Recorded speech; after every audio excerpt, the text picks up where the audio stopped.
For 2 decades, he kept 2 pregnant sisters, the most consanguineous and feared monster of the Appalachians. Covered by mist in the mountain depths, where silence is only broken by the wind whistling through the pines, one of American history's most disturbing cases remained hidden for decades. This is the tale of Ezekiel Blackwood, a man who turned his own family into a grotesque genetic experiment, hidden from society's eyes between 1938 and 1958. The Appalachians, with their remote valleys and isolated communities, have always been known for keeping secrets. In McDowell County, West Virginia, these secrets grew darker than anyone could imagine. It was in this region, known for its coal mines and extreme poverty during the Great Depression, that the Blackwood family established its property, far from everything and everyone. The Blackwood property lay at the end of a nearly impassable dirt road, surrounded on all sides by dense forest. The main house, an old 2-story wooden construction, remained partially hidden by century-old trees. Around it, small makeshift huts served as extensions of the main residence, forming a family complex isolated from the rest of the world. Born in 1905, Ezekiel Blackwood was the son of miners who died when he was just 12. Raised by a distant and abusive uncle, he developed a reclusive and authoritarian personality. In 1930, he inherited the family property and brought his 2 younger sisters, Martha and Ruth, then 18 and 16, to live with him. The 3 siblings lived in isolation, with little contact to the local community. Behind those worn wooden walls, what no one knew was that Ezekiel was beginning to implement a distorted vision of family preservation, a plan that would result in a genetic nightmare of unimaginable proportions. He had a peculiar theory, explains Dr. Thomas Morgan, a historian specializing in isolated Appalachian communities. Influenced by eugenic ideas circulating at the time and based on a distorted understanding of genetics, Ezekiel believed that mixing family blood would strengthen certain characteristics he considered superior. He grew obsessed with the idea of creating a pure Blackwood lineage. Martha Blackwood's first pregnancy occurred in 1938. Neighbors living more than 5 kilometers away believed she had married a man from another town. No one ever saw this supposed husband, but the explanation was accepted without question, common for a time and region where privacy was respected almost as a religion. People back then lived by an unspoken code, says 93-year-old Eliza Jenkins, one of the few living people who had contact with the Blackwoods. You minded your own business and let others mind theirs. That's how we survived in the mountains. What Eliza and others didn't know was that there was no husband. Martha was expecting a child by her own brother, Ezekiel, the start of a macabre plan that would last over 2 decades. Less than a year later, Ruth also became pregnant. Once again, the story of a marriage to an outsider was spread. But within that isolated property, the 2 sisters had become prisoners of their brother, forced to bear children in a twisted attempt to create what Ezekiel called the perfect Blackwood lineage. Records found decades later reveal that between 1938 and 1958, Martha gave birth to 9 children, while Ruth had 7. 16 children born from consanguineous unions, condemned before they even entered the world. We need to understand that knowledge about the effects of consanguinity existed at the time, but it wasn't widespread, especially in isolated rural communities, explains Dr. Caroline Fisher, a geneticist from West Virginia. While marriages between cousins were relatively common in some rural areas until the mid-20th century, unions between siblings were universally taboo. Ezekiel was not just ignoring social norms, he was deliberately challenging them based on his own distorted theories. The genetic consequences were devastating. Of the 16 children born, records indicate only 11 survived beyond early childhood. Among the survivors, serious health problems were the rule, not the exception. When we talk about close consanguinity, like between siblings, we face a scenario where harmful recessive genes have a much higher probability of manifesting, Dr. Fisher continues. This can result in a variety of conditions, from congenital heart problems to severe intellectual deficiencies and physical deformities.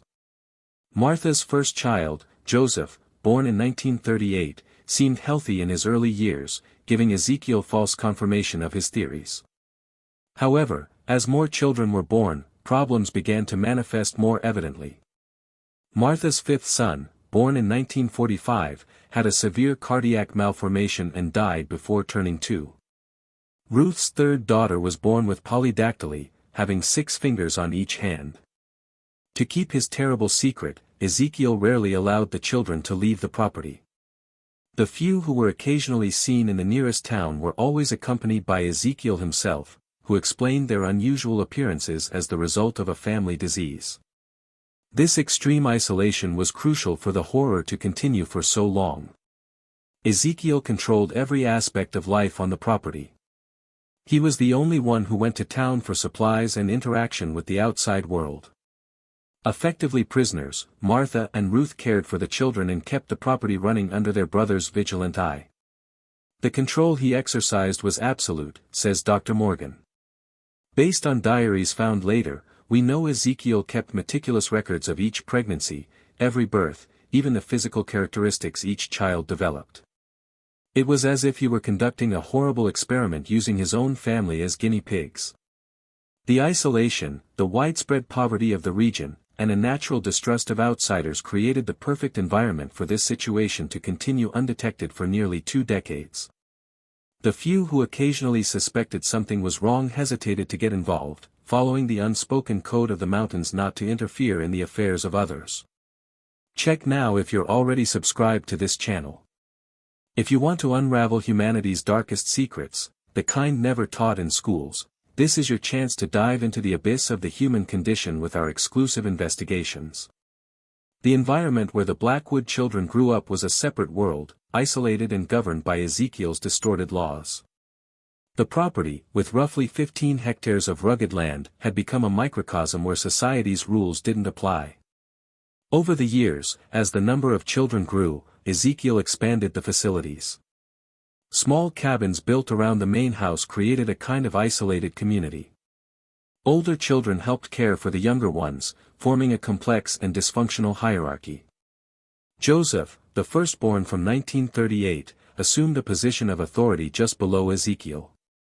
While he appeared without serious physical deformities, he developed significant behavioral problems. Neighbors' subsequent reports describe a young man with erratic behavior, alternating between extreme docility and violent outbursts of anger. What we see with Joseph is a classic example of neurological effects that can result from consanguinity, explains Dr. Robert Patterson, a neuropsychiatrist at the University of Pittsburgh. Studies show children from close consanguineous relationships have a higher likelihood of developing neurochemical imbalances that affect behavior, even without obvious physical deformities. Rebecca, Ruth's first daughter born in 1939, had a condition known as heterochromia, eyes of different colors, one blue and one brown. While not necessarily a result of consanguinity on its own, in her case it was accompanied by a severe hearing impairment. Despite these limitations, records suggest Rebecca developed remarkable intelligence, creating a communication system with the other children. Daily life on the Blackwood property followed a rigorous routine set by Ezekiel. The children were awakened before dawn to work on the small farm that sustained the family. They grew potatoes, corn, and beans, and kept chickens and pigs. Formal education was virtually non-existent, limited to what little Martha and Ruth could teach. It's important to understand the context of the time, says historian Dr. Morgan. In rural Appalachia back then, it wasn't uncommon for children to receive little or no formal education. Child labor on family farms was the norm, not the exception. This helped camouflage the Blackwood situation, as the children's educational isolation didn't arouse suspicion. The children's health was precarious. Without access to proper medical care, many treatable conditions became chronic and debilitating. Martha's third daughter, Eleanor, born in 1942, developed severe scoliosis that, untreated, resulted in a spinal deformity limiting her movement. Even so, records indicate she worked in the medicinal herb garden Martha kept, learning to use local plants for common ailments. The use of traditional herbal medicine was common in rural Appalachian communities, explains Dr. Margaret Wilson, an expert in ethnobotany. Many communities were days from the nearest doctor, so they developed deep knowledge of local plants' medicinal properties.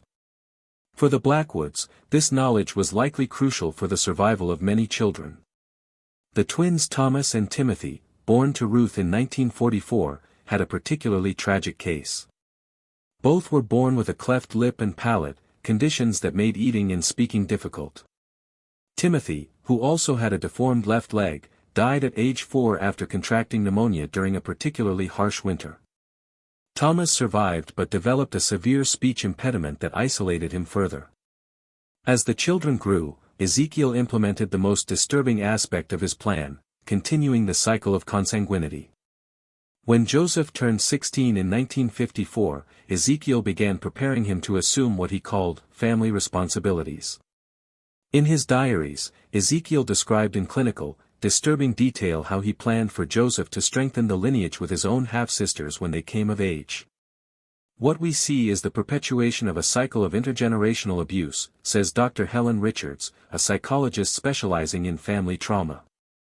Ezekiel wasn't just imposing control over his sisters, he was planning to extend it to the next generation, creating a legacy of trauma that could have continued indefinitely if not interrupted. The family's isolation was maintained through a combination of fear and misinformation. The children were taught from an early age that the outside world was hostile and dangerous. Ezekiel reinforced this with exaggerated or fabricated stories about people persecuted or killed for being different, an obvious parallel to their own situation. This manipulation is a classic tactic in coercive control situations, explains Dr. Richards. By convincing victims the outside world is more dangerous than the abusive environment, the perpetrator eliminates the possibility of escape or seeking help. For the Blackwoods, this isolation was particularly effective due to their remote location. As the 1950s advanced, the situation on the Blackwood property became increasingly unsustainable. The growing number of children, many with significant medical needs, strained the family's limited resources. Martha, after 9 pregnancies in precarious conditions, had severe health problems. Ruth, younger, continued the cycle of forced pregnancies, bearing her 7th son in 1956. Living conditions deteriorated visibly. The main house, never properly maintained, developed serious structural problems. During the harsh winter of 1956 to 1957, the family was forced to huddle in just a few rooms to conserve heat, creating overcrowded and unsanitary conditions. It was in this context of growing deterioration that events moved toward the inevitable moment when the outside world would finally discover the horrors of the Blackwood property. The catalyst would be a desperate decision by 18-year-old Rebecca, a decision that would forever change the family's fate. What happened at the Blackwood property represents one of the most extreme documented cases of isolation and consanguinity in modern U.S. history, concludes Dr. Morgan. It's a disturbing case study in how geographical isolation, poverty, and authoritarian control can create conditions for systematic abuse to remain hidden for decades. The year 1957 marked the beginning of the end of Ezekiel Blackwood's reign of terror. That winter was particularly brutal in the Appalachians, with temperatures plunging to -30 degrees and snowfalls further isolating the remote Blackwood property. It was during this winter that Rebecca, then 18, began planning her escape. Despite her hearing impairment, she had developed a keen understanding of her world and knew their situation was not normal. Her secretly kept diaries, found years later, reveal a young woman who, despite extreme isolation, developed her own moral conscience and an unshakable determination. Rebecca represented an anomaly within the closed system Ezekiel created, explains Dr. Richards. Despite all attempts at isolation and indoctrination, she developed a critical perspective. This isn't uncommon among survivors of abusive environments. Human resilience can manifest in surprising ways. Rebecca's plan was bold, considering her limited understanding of the outside world. For years, she had collected and hidden small useful objects, a pocket knife, matches, rope, even a rudimentary county map from an old book. She also secretly saved and dried food. The opportunity came in February 1957 during one of Ezekiel's rare supply trips to town. Normally taking Joseph, he left him behind this time to fix a cabin roof damaged by snow. With Ezekiel gone and Joseph busy, Rebecca seized her chance. Taking a small bundle of belongings and provisions, she escaped into the forest, her tracks covered by falling snow. What followed was an epic, desperate journey. For 3 days, Rebecca wandered through the snow-covered mountains, guided by the sun and stars as she had learned from observing Ezekiel. Without proper equipment and facing freezing temperatures, she suffered hypothermia and severe frostbite. When we consider what Rebecca faced, it's almost unbelievable she survived, says Dr. William Harper, a remote medicine expert. A hearing-impaired young woman with no outside experience, crossing one of the Appalachians' most inhospitable regions during a blizzard. Her survival speaks volumes about her willpower.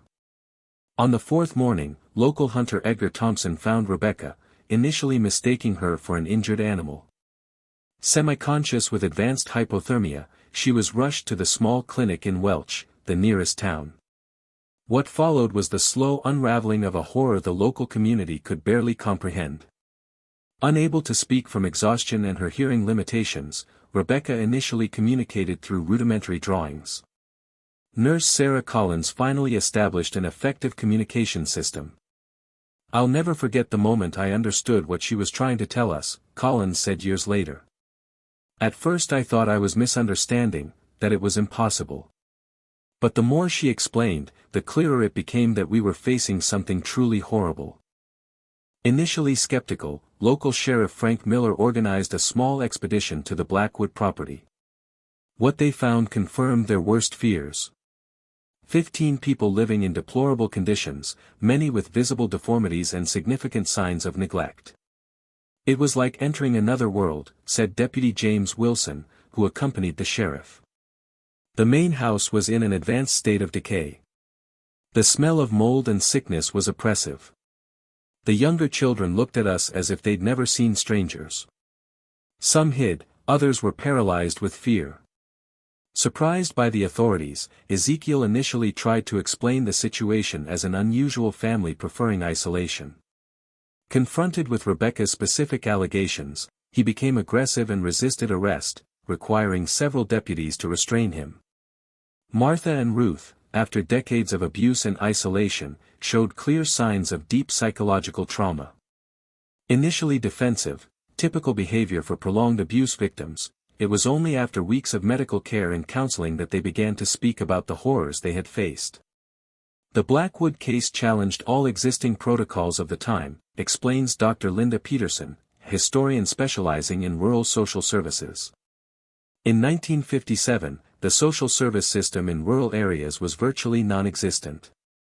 There was no precedent for a case of this magnitude and complexity.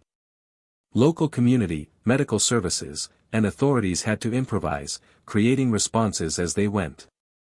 The story exploded in the local media, eventually attracting national attention. Newspapers portrayed the case with a mix of genuine horror and morbid sensationalism.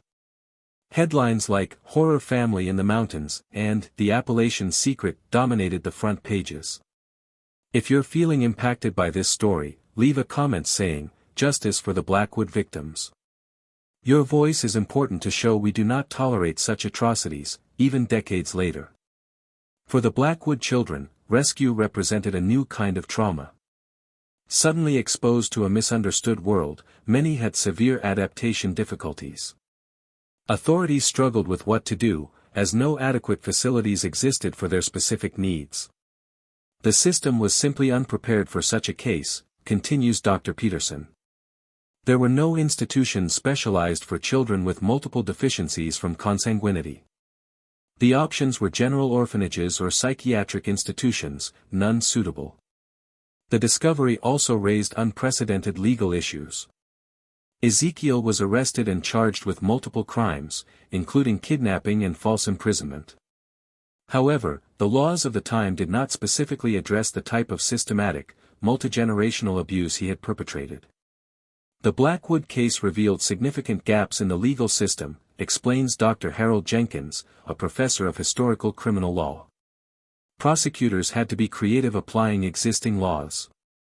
This case contributed to the evolution of legislation on family abuse and child neglect in later decades. Ezekiel Blackwood's trial in 1958 was one of the most sensational in West Virginia history. Although his lawyers tried an insanity plea, Ezekiel was deemed mentally fit to stand trial. The testimonies of Martha and Ruth, though painful, were crucial for his conviction. Trial records reveal a man who until the end believed he was justified, says Dr. Jenkins. Ezekiel often interrupted proceedings to explain his theories about genetic purity and his family's superiority. His apparent lack of remorse shocked even experienced court observers. Ezekiel Blackwood was sentenced to multiple consecutive terms, ensuring he would die in prison. He died at the West Virginia State Penitentiary in 1972, apparently never showing remorse. For Martha and Ruth, rescue brought a freedom that was initially as frightening as captivity. After extensive medical treatment, they were gradually reintegrated into society. Martha, whose health was severely compromised by 9 pregnancies, never fully recovered. She lived her final years in a Charleston nursing home, dying of heart complications in 1975. Ruth, younger and less physically damaged, achieved a more substantial recovery. With help from social programs and local religious groups, she learned to read and write and spent her last years working as a volunteer at a shelter for victims of domestic violence. She died in 1988, having dedicated 3 decades of her free life to helping other women escape abuse. Ruth's story is a remarkable testament to human resilience, says Dr. Richards.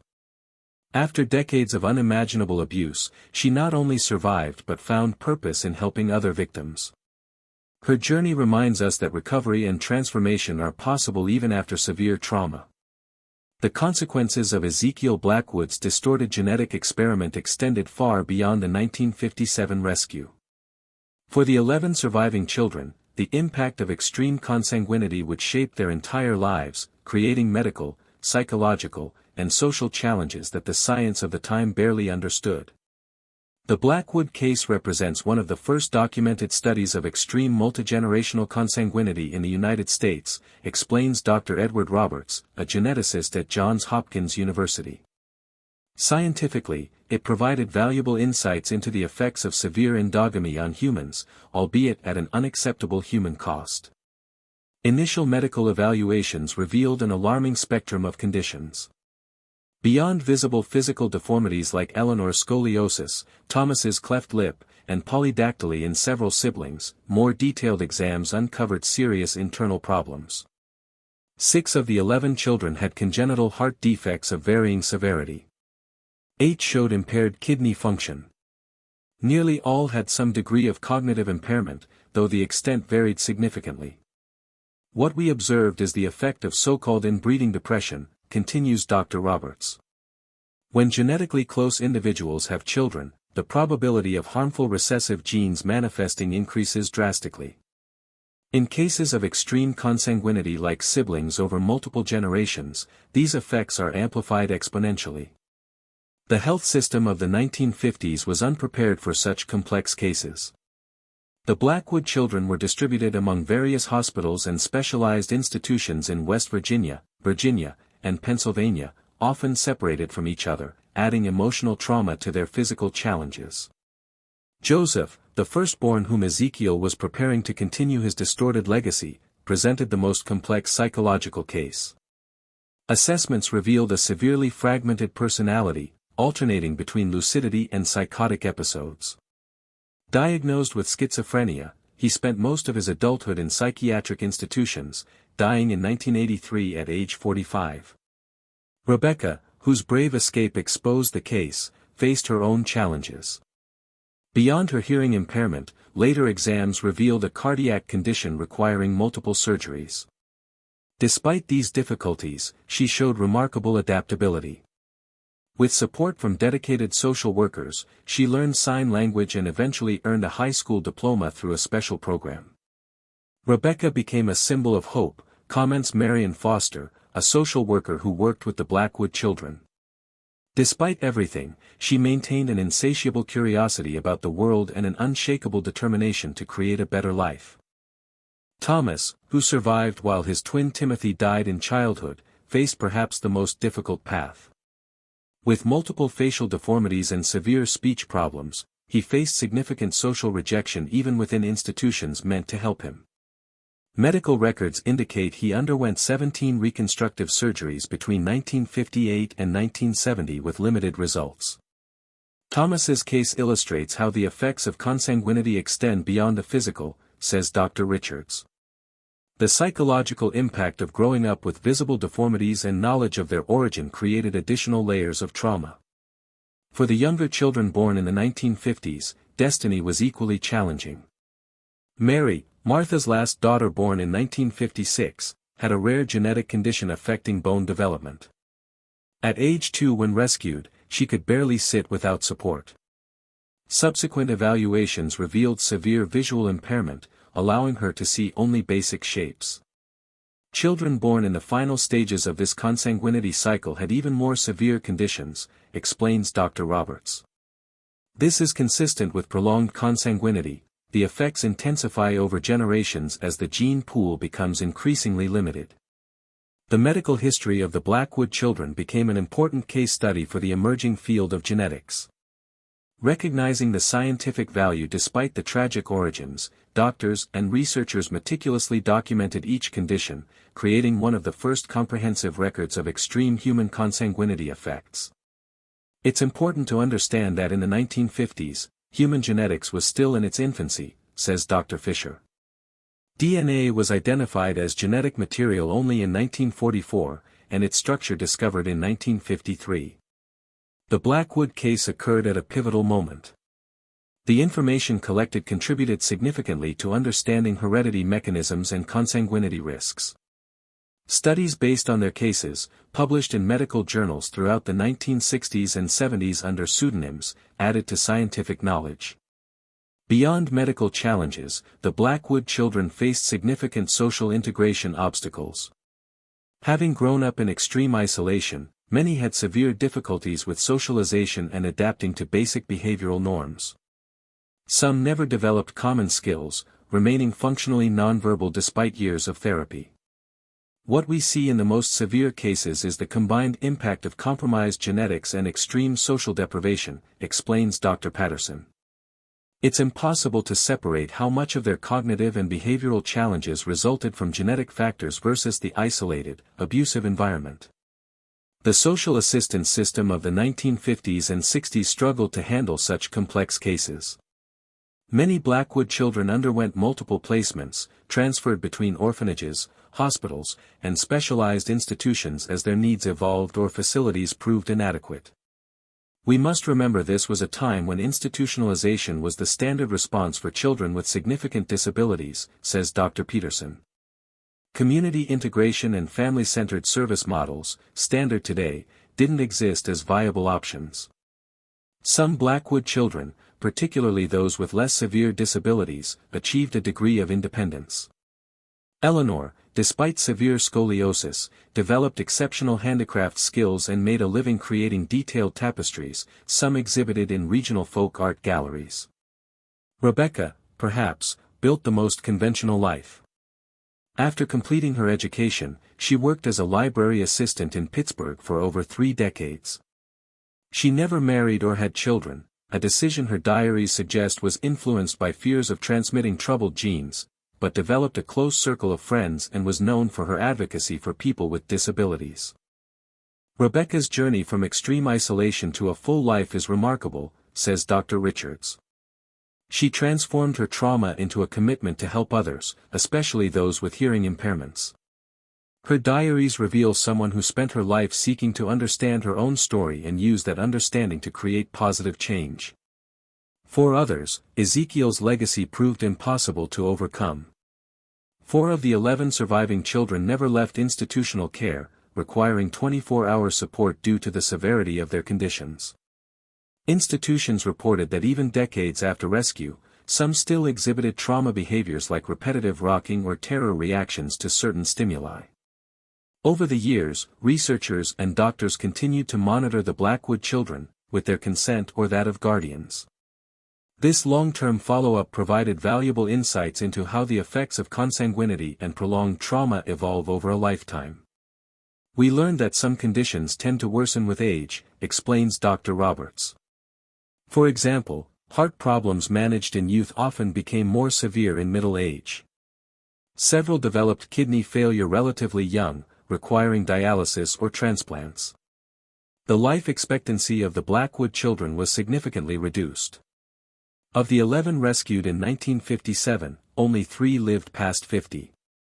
Most died from complications related to congenital conditions exacerbated by aging.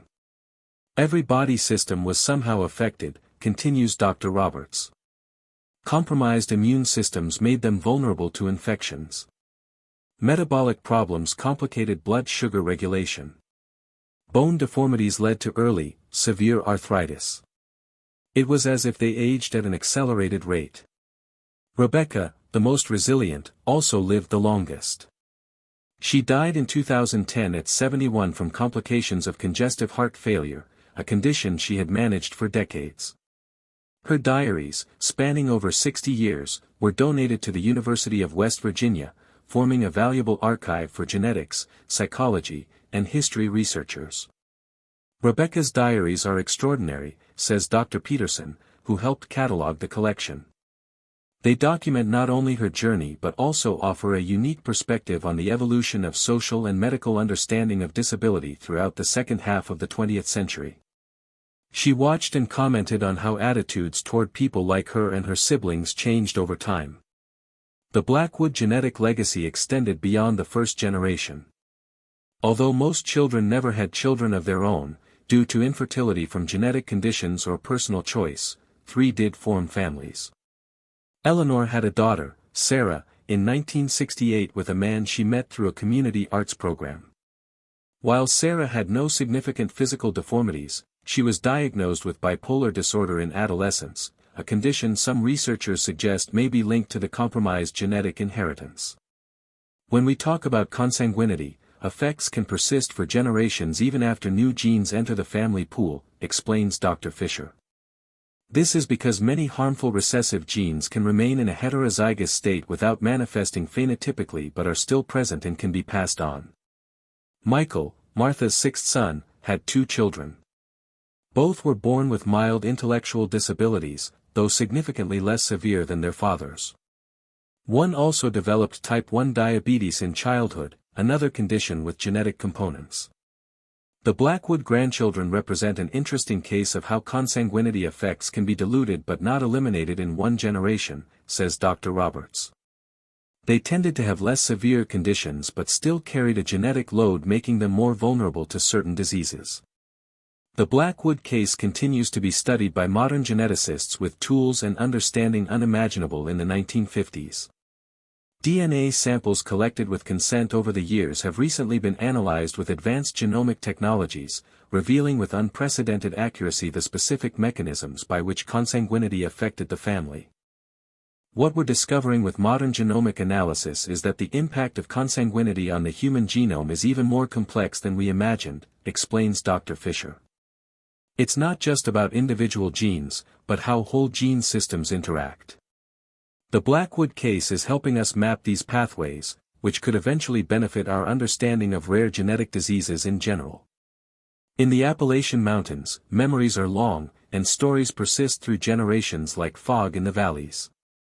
More than 6 decades after the Blackwood family's discovery, the echoes of that tragedy continue to reverberate in the region and in the broader scientific and social understanding of consanguinity. The Blackwood property, the scene of horror for nearly 2 decades, stood abandoned for years after the rescue. The local community, deeply impacted by the revelation of horrors so close to home, seemed reluctant to approach the place. The main house eventually collapsed from neglect, and the forest gradually reclaimed the small huts.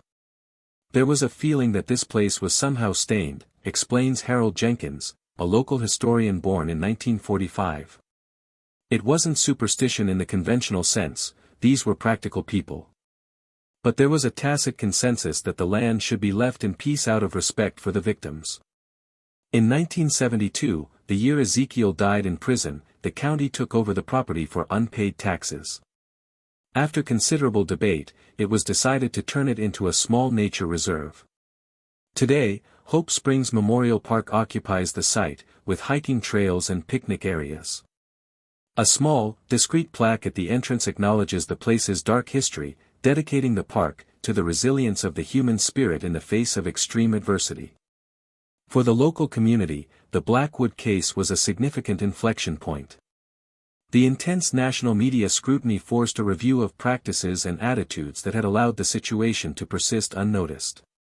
The unspoken code of not interfering in others' affairs, so strong in rural Appalachia, began to be questioned, says Dr. Peterson. People started recognizing the difference between respecting privacy and ignoring signs of abuse. It was a significant cultural change that led to stronger community networks for protecting children and vulnerable families. In subsequent decades, several local initiatives emerged in direct response to the case. A mobile health clinic began operating in the region in 1965, bringing basic medical care to remote communities. In 1978, the Rebecca Blackwood Center for Children with Special Needs was established in Charleston, West Virginia, offering specialized services. The center's name was deliberately chosen, explains founder Margaret Wilson. We wanted to honor Rebecca's courage and transform a horror story into something positive. The center became a symbol of how communities can learn from past tragedies and create better care systems. In genetics, the Blackwood case continued to influence research and clinical practices. Data collected from the children and their descendants were incorporated into broader studies on consanguinity, contributing to better genetic counseling and prenatal diagnosis tools.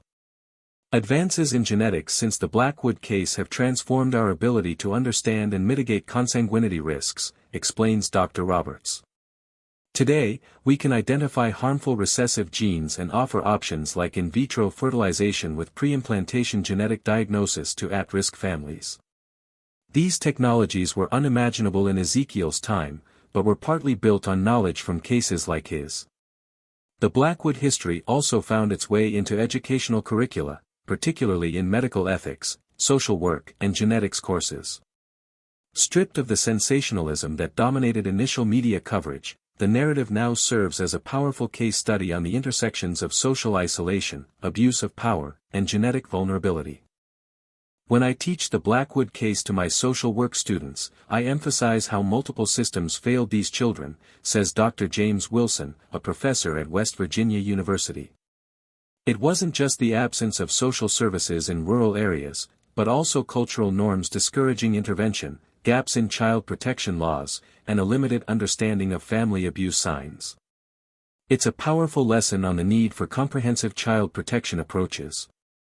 For the few direct Blackwood descendants still alive, family history remains a complex legacy. Sarah, Eleanor's daughter, now 57, has become a vocal advocate for greater education about consanguinity risks and the importance of genetic counseling. My mother never hid where I came from, Sarah shared in a rare 2005 interview. She believed I had the right to know my story, no matter how painful. This knowledge allowed me to make informed choices, including my decision not to have biological children due to the continued genetic risks. Michael Blackwood's children, the only other known direct descendants, have chosen a lower profile. Both legally changed their surnames in adulthood and rarely discuss their connection to the case. This decision reflects the complex identity and stigma issues affecting families with consanguinity stories, even generations later, says Dr. Richards. The stigma remains powerful.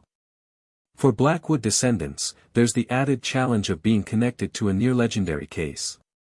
Embracing the story, as Sarah did, or distancing from it, as Michael's sons chose, are different but equally valid coping strategies. In her final diaries, written shortly before her death in 2010, Rebecca Blackwood reflected on the long reach of Ezekiel's actions. Sometimes I think what my brother did was like throwing a stone into a lake. The stone sank long ago, but the waves keep spreading, affecting people he never knew. I hope that in time, these waves carry not only pain but also wisdom. That our story serves as a warning and a catalyst for change. Her wish seems to have been fulfilled in many ways. The Blackwood case contributed to significant child protection law reforms, advances in the genetic understanding of consanguinity, and greater social awareness of the dangers of extreme isolation. A story of unimaginable horror has, over decades, become a source of knowledge that has potentially prevented similar tragedies. When we look at the Blackwood case legacy today, we see both the tragic consequences of isolation and abuse, and the potential for healing and positive change, concludes Dr. Peterson. It's a reminder that even the darkest stories can eventually shed light on paths to a better future. In 2018, 60 years after the family's discovery, a small memorial was erected in the cemetery where several Blackwood children are buried. The simple bronze plaque doesn't mention the consanguinity or specific horrors, but carries a powerful message, in memory of the Blackwood children. May their lives teach us compassion, vigilance, and the responsibility we have toward one another. In those same Appalachian Mountains where Ezekiel once ruled his small kingdom of terror, communities now work actively to break the cycles of isolation that long defined the region. Social outreach programs, better roads and infrastructure, and growing awareness of the importance of community connections have helped transform areas once cut off from the outside world. However, experts warn that the conditions that allowed the Blackwood case, extreme isolation, persistent poverty, and lack of access to education and social services, still exist in pockets across the country. The Blackwood case shouldn't be seen as a historical aberration that couldn't happen today, warns Dr. Wilson. While we have better protection systems and greater awareness, families still live in extreme isolation. Continuous vigilance and investment in rural social services remain essential. For those who study the case professionally and the few who carry its legacy in their blood, the Blackwood story serves as a dark reminder of what can happen when isolation combines with moral distortion and scientific ignorance. But it also offers glimpses of hope in Rebecca's courage, the surviving children's resilience, and the positive changes emerging from their tragedy. In the end, the Blackwood story isn't just about consanguinity or isolation, reflects Sarah, Ezekiel's granddaughter. It's about how we choose to respond to darkness, whether we perpetuate it or work to turn it into light. My mother chose the light, just like her sister Rebecca. It's this legacy, not the genes I carry, that defines who I am. If you've watched this far, it's because you appreciate this story. Leave a comment saying, "Watched here," so I can get to know you and see who truly enjoys the stories on this channel. Be sure to subscribe for more impactful stories like this. Leave a like to support our work and share with friends and family interested in deep historical investigations into humanity's darkest secrets.